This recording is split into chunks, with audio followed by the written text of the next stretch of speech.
Mummy दादा के कमरे में रोज 1 घंटे जाती और आती तो बहुत थक जाती थी। एक दिन मैंने उन्हें खिड़की से देखा तो मेरे होश उड़ गया। मम्मी तो उस दिन मैं बस यही सोचती रही कि मम्मी आखिर रोज दादा के कमरे में इतना टाइम क्यों बिताती हैं, क्यों रोज वहां से थक कर आती हैं, क्यों कभी किसी से कुछ कहती नहीं, बस चुपचाप अपना काम करती रहती हैं। लेकिन जब मैंने उस दिन खिड़की से देखा तो समझ आया, एक माँ, एक बहू और एक इंसान होने का असली मतलब क्या होता है। मेरे दादा की उम्र 80 साल हो चुकी थी। वो बूढ़े हो गए थे, शरीर बिल्कुल कमजोर हो चुका था, हाथ पैर कांपते थे, आंखों की रोशनी कम हो गई थी, बोलते वक्त आवाज कांप जाती थी, चलना फिरना तो जैसे लगभग नामुमकिन हो गया था। और सबसे दुख की बात ये थी कि घर में उनसे प्यार करने वाला, उन्हें समझने वाला और उनका ख्याल रखने वाला कोई नहीं था, क्योंकि दादा के पास कोई जमीन जायदाद नहीं थी। इसीलिए मेरी 2 चाचियों ने साफ मना कर दिया था कि वो दादा को अपने साथ नहीं रखेंगी। उन्हें लगता था कि बूढ़ा इंसान सिर्फ जिम्मेदारी है, बोझ है, खर्चा है, लेकिन इंसान नहीं। जब दादी एक्सपायर हुई थी, तभी से घर में बंटवारा हो गया था। घर क्या क्या, दिल भी बट गए थे। सब अपने अपने हिस्से की दुनिया में खो गए थे।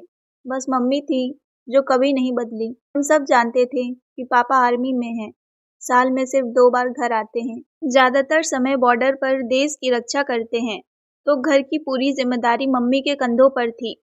दादाजी की देखभाल, हमारा ख्याल, घर का काम, रिश्तेदारों का व्यवहार, समाज की बातें, सब कुछ मम्मी अकेले संभालती थी। लेकिन फिर भी उनके चेहरे पर कभी शिकायत नहीं होती थी। रोज वो दादा के कमरे में जाती थी, उनका हाथ पकड़कर उन्हें बैठाती थी, उनके पैरों की मालिश करती थी, तेल लगाकर दर्द कम करती थी, फिर उनके कपड़े बदलती थी, उन्हें साफ-सुथरा रखती थी, नहलाती थी और जब खाना बनाती थी, तो अपने हाथ से दादा को खिलाती थी, क्योंकि दादा के हाथ इतने काँपते थे कि वो खुद से खाना भी ठीक से नहीं खा पाते थे। जब मैंने खिड़की से देखा, तो मम्मी दादा के पैरों में चुपचाप बैठकर उनकी मालिश कर रही थी। दादाजी कभी-कभी गुस्सा भी कर देते, कभी बच्चों की तरह जिद करते, कभी बिना मतलब उल्टी-सीधी बातें भी बोल देते, लेकिन मम्मी फिर भी मुस्कुरा देती, जैसे उन्हें हर बात पहले से पता हो। उस दिन मुझे पहली बार समझ आया कि थकान सिर्फ शरीर की नहीं होती, जिम्मेदारी का बोझ भी इंसान को थका देता है। लेकिन फिर भी मम्मी हर दिन वही काम प्यार से करती थी, क्योंकि उनके लिए दादाजी सिर्फ बूढ़ा इंसान नहीं, बल्कि परिवार का हिस्सा, पिता सम्मान और भगवान का दिया आशीर्वाद थे। धीरे-धीरे वक्त गुजरता गया, दिन महीने बीतते गए और दादाजी की तबीयत और ज़्यादा खराब होने लगी। डॉक्टर ने साफ कह दिया कि अब उनका शरीर बहुत कमज़ोर हो चुका है और उनका आखिरी समय ज़्यादा दूर नहीं। वो दिन शायद हमारे घर का सबसे भावुक दिन था। उस दिन दादाजी ने बहुत धीमी आवाज़ में मम्मी के को पास बुलाया और कहा, तुमने बिना लालच के मेरी सेवा की है। मेरे अपने होकर भी जो अपने नहीं थे, उन्होंने मुझे छोड़ दिया, लेकिन तुमने नहीं छोड़ा। इसीलिए मेरे पास जो थोड़ा बहुत है, वो मैं तुम्हारे हवाले करना चाहता हूँ। दादा ने अपने पुराने बक्से की तरफ इशारा किया। वो वही बक्सा था जिसे देखकर हमेशा लगता था कि उसमें कुछ खास नहीं होगा। मम्मी ने जैसे ही बक्सा खोला, उनकी आंखें नम हो गईं। उस बक्से में पैसे नहीं थे, बल्कि उससे कहीं ज्यादा बड़ी चीज थी। उसमें जमीन के कागज थे, जो दादा ने बहुत पहले ही पापा के नाम कर दिए थे, लेकिन कभी किसी से बताया नहीं था, क्योंकि वो नहीं चाहते थे कि संपत्ति की वजह से घर टूटे। साथ ही उसमें कुछ गहने थे जो दादी के थे, और दादा ने वो भी मम्मी को दे दिए। दादा ने आखिरी सांस लेने से पहले यही कहा था, सेवा का फल हमेशा मिलता है, लेकिन सेवा लालच से नहीं, प्यार और फर्ज से होती है। कुछ ही देर बाद दादाजी ने शांति से आंखें बंद कर ली और हमेशा के लिए चले गए। जब ये बात चाचियों को बाकी परिवार वालों को पता चली, तो सबके चेहरे के रंग उड़ गया। जो लोग कल तक दादा को बोझ समझ रहे थे, वही लोग पछताने लगे, लेकिन अब उनके पास सिर्फ पछतावा बचा था, क्योंकि दादा ने अपना आशीर्वाद उसी को दिया जिसने बिना स्वार्थ उनकी सेवा की। उस दिन मुझे जिंदगी का सबसे बड़ा सबक मिला। जरूरी नहीं कि बुजुर्गों के पास धन दौलत हो तभी उनकी सेवा करो। असली इंसान वो है जो बिना किसी लालच, बिना किसी उम्मीद, सिर्फ रिश्तों और इंसानियत के लिए सेवा करे। बूढ़े लोग बोझ नहीं होते, वो घर की जड़ होते हैं। उनकी दुआ पूरे घर को संभालती है, उनका आशीर्वाद जिंदगी भर साथ रहता है। आज भी जब मैं उस कमरे को देखती हूँ, जहाँ मम्मी रोज दादा के पास जाती थी, मुझे सिर्फ एक बात महसूस होती है, मम्मी जैसी औरत ही असली हीरो होती हैं, जो बिना शोर किए दुनिया की सबसे बड़ी लड़ाई जीत लेती हैं, रिश्तों की जिम्मेदारियों की, इंसानियत की। दोस्तों, इस कहानी का ये संदेश है कि अपने बुजुर्गों की सेवा करो, उन्हें अकेला मत छोड़ो, उनसे प्यार करो, उन्हें अपनापन दो, क्योंकि भगवान हर सेवा का फल देते हैं, कभी आशीर्वाद के रूप में, कभी दुआओं के रूप में, और कभी जिंदगी में किसी ऐसे रूप में जहां तुम्हें एहसास होगा कि तुमने सच में सही काम किया।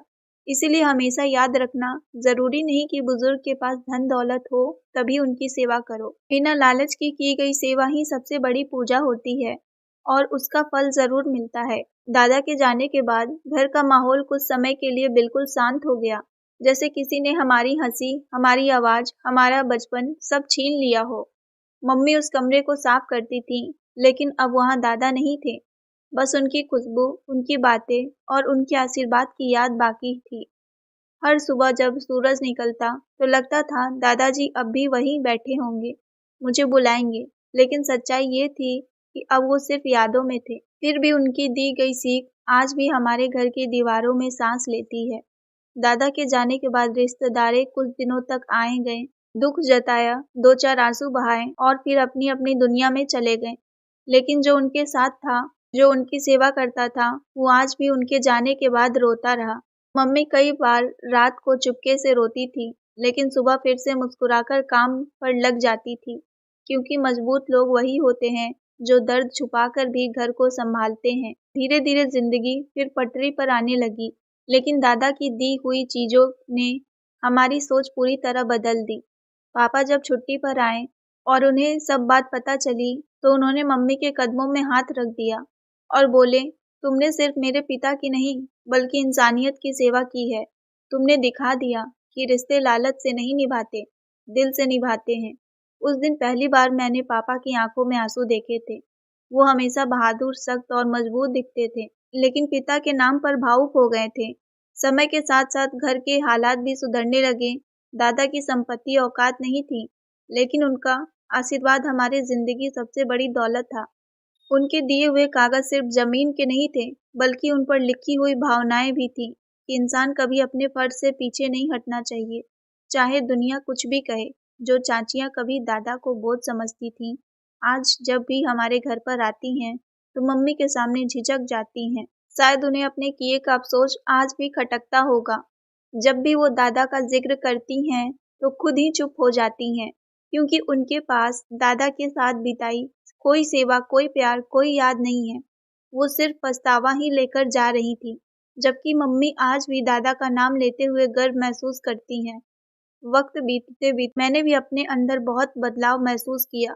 पहले मैं ये समझती थी कि बुजुर्गों की सेवा सिर्फ मजबूरी या जिम्मेदारी होती है, लेकिन अब समझ आया कि ये तो इंसान होने की सबसे बड़ी पहचान है, क्योंकि जो अपने बड़ों का सम्मान नहीं कर सकता, वो जिंदगी में कभी सच्ची कामयाबी नहीं पा सकता।